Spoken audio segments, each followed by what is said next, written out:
Maligayang pagbabalik sa Sine Recap PH. Warning, spoilers ahead. Ang pelikulang itatampok natin ngayon ay patungkol sa isang pulis ng North Korea na ipinadala sa South upang tugisin ang pag-anting tumakas sa kanilang bansa sa tulong ng joint operation deal ng dalawang bansa.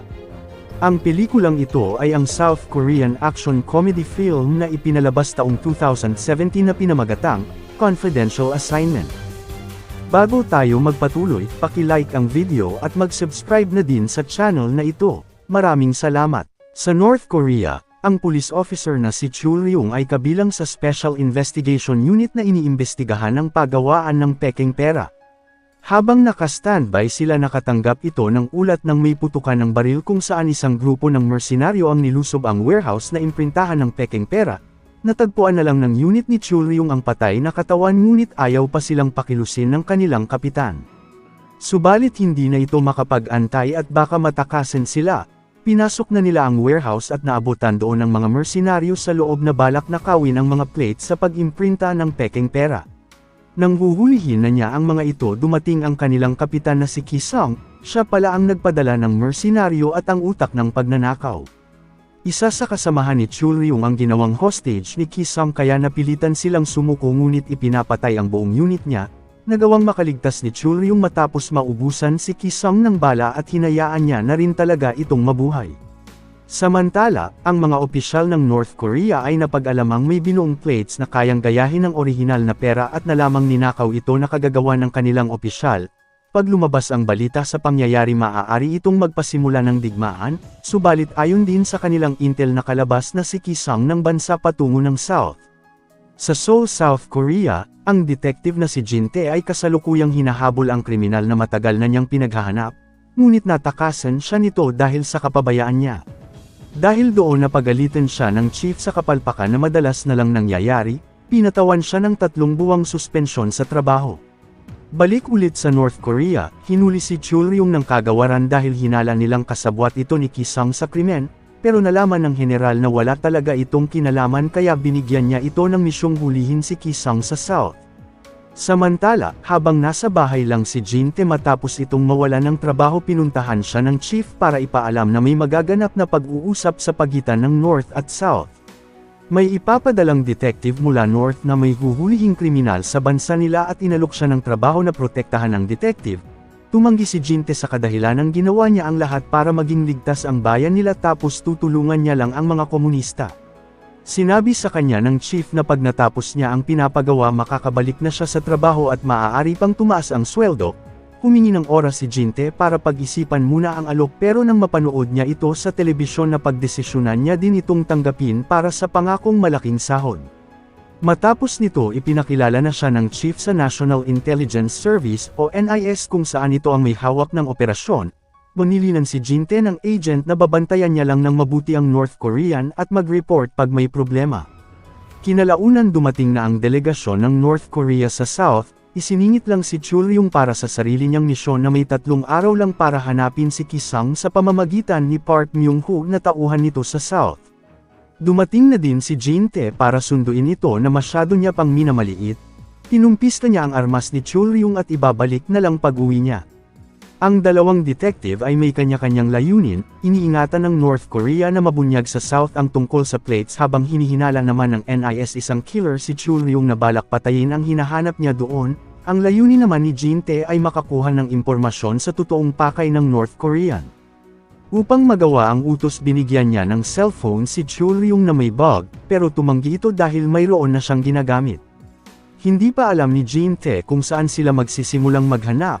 May alam pala si Chul Ryung na maaaring makapagturo sa kinaroroonan ni Ki Sung na nagngangalang Myung-ho. Ngunit habang papunta sila sa lugar na ipit sila sa matinding traffic, nakatanggap din si Jin Tae ng ulat na mayroong nagaganap na hostage taking. Gusto niya itong respondihan pero mariing tumutol si Chul Ryung dahil may iba silang pakay. Nagalit si Jin Tae at hinamon siya sa labas ngunit ipinuses siya ni Chul Ryung sa kotse at iniwan doon.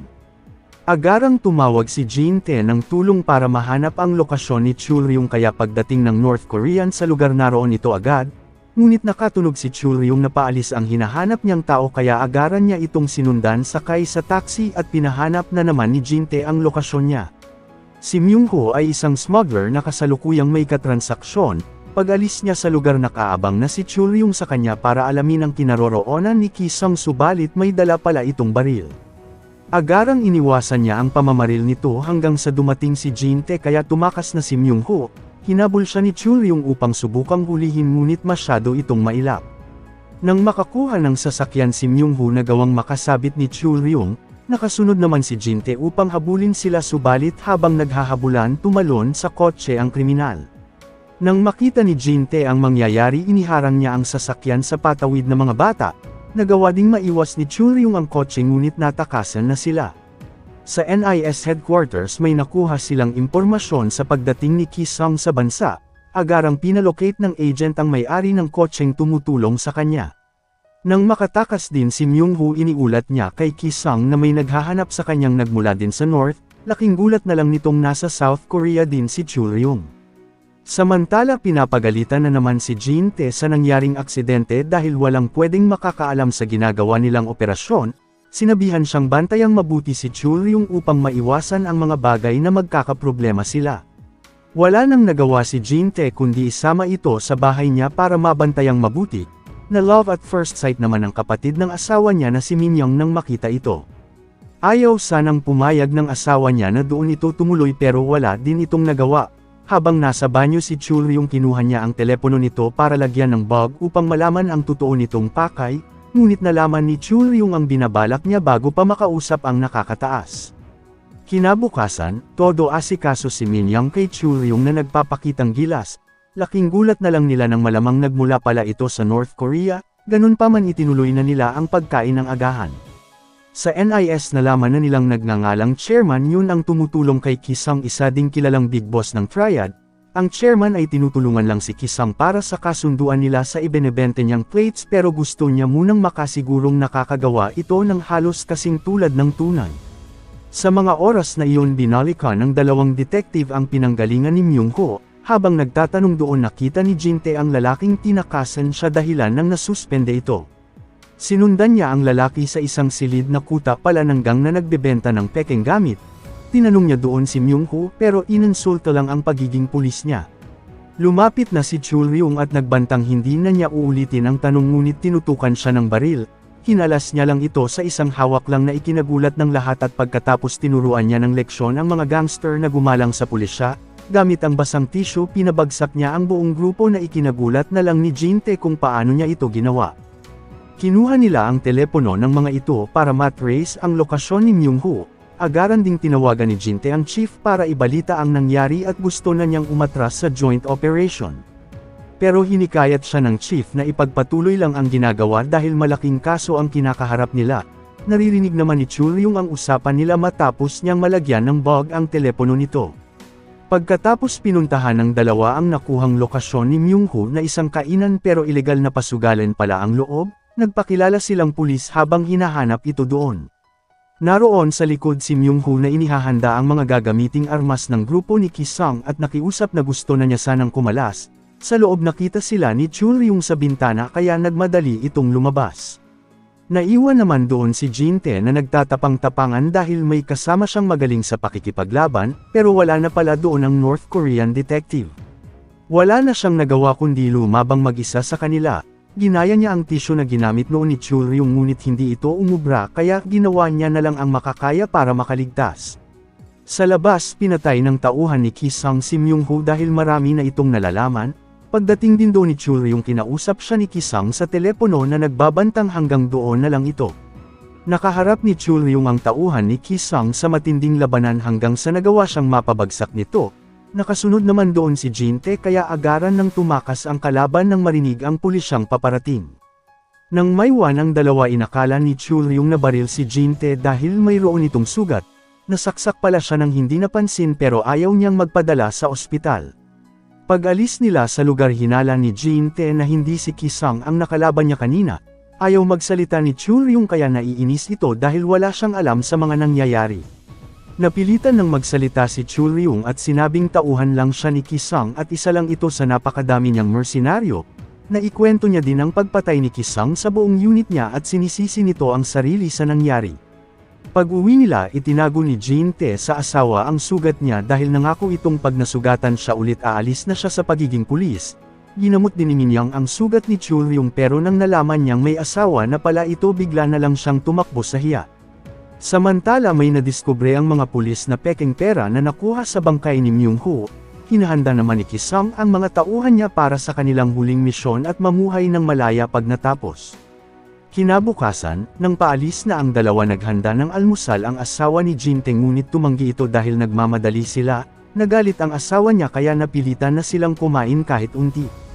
Hinahanap na naman ng anak niya ang cellphone na ipinangako nito, pinagsabihan na siya ng asawa na huwag masyadong paasahin ang bata.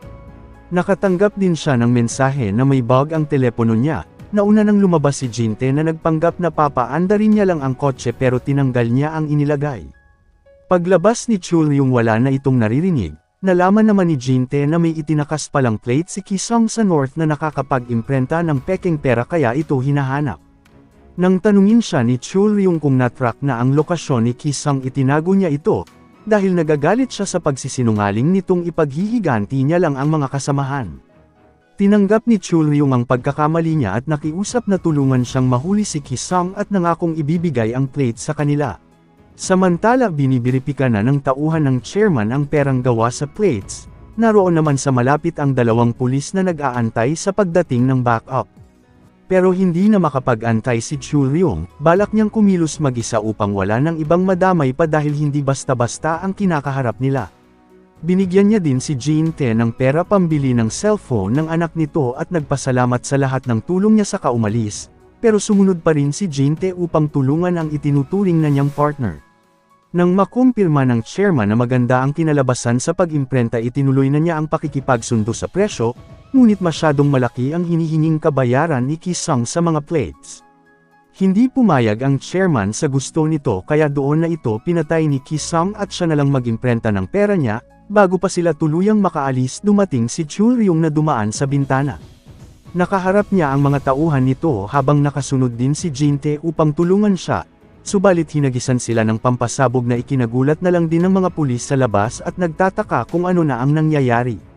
Agarang tumakas ang grupo ni Ki-sung habang sinubukan na mangharangan ng pulis na partner ni Jin-tae ang kriminal, subalit nabaril lang ito. Buti na lang hindi naman ganun kalala ang tama niya, tumawag na lang sila ng ambulansya at sinundan agad ng dalawa si Ki-sung. Habang nakikipaghabulan ng mga ito tinawagan si Jin-tae ng chief upang pigilan sila at pinapabalik sa kanya si Chul-ryung sa NIS dahil tapos na ang joint operation.